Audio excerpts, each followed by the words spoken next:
Bonsoir, mesdames et messieurs. La municipalité de Saint-Christophe d'Arthabasca a connu une séance du conseil de ville très mouvementée lundi, le 5 novembre. La mairesse s'est heurtée à une résistance ferme de la part d'une vingtaine de résidents des rues Guillemette, L'Entraide et Partage.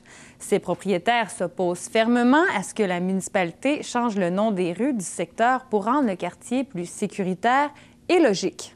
C'est pour le côté pratico-pratique, la sécurité premièrement, parce que ça, le développement dans sa totalité a été fait par section.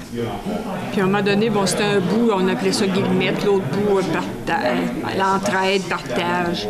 Puis c'était extrêmement difficile de s'orienter dans ce développement-là, parce que la rue Guillemette pouvait aussi bien finir, puis L'Entraide commencer, puis tout à coup, on voyait la rue Guillemette plus loin, là, tu sais.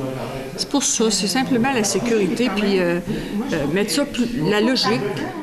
26 résidences du secteur seraient contraints d'effectuer des changements d'adresse pour se conformer au nouveau règlement.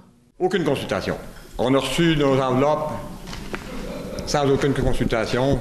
On l'a su quand on ouvre nos enveloppes. Au départ, quand on a reçu ça, on était surpris, un, de ne pas être consulté, puis deux, par la manière un peu drastique de vouloir procéder à ces changements-là. Nous, ce qu'on a apporté, ce sont des solutions qui sont beaucoup plus simples, qui apportaient moins de désagréments. C'était tout simplement d'améliorer la signalisation aux endroits stratégiques. Frustré par le manque d'ouverture du conseil de ville, une pétition représentant 98 % des résidents du secteur a été remise à la mairesse. Personne n'en veut. Que c'est ça qui aurait ressorti de la consultation, tu sais, ça aurait été négatif au maximum.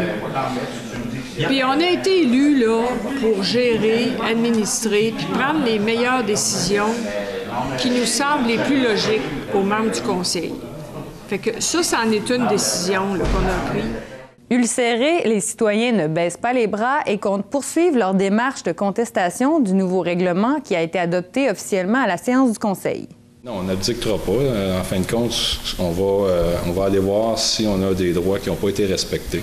Donc, on va communiquer avec le ministère des Affaires municipales et on nous dira à ce moment-là si on a des recours qui sont possibles pour poursuivre notre démarche de contestation.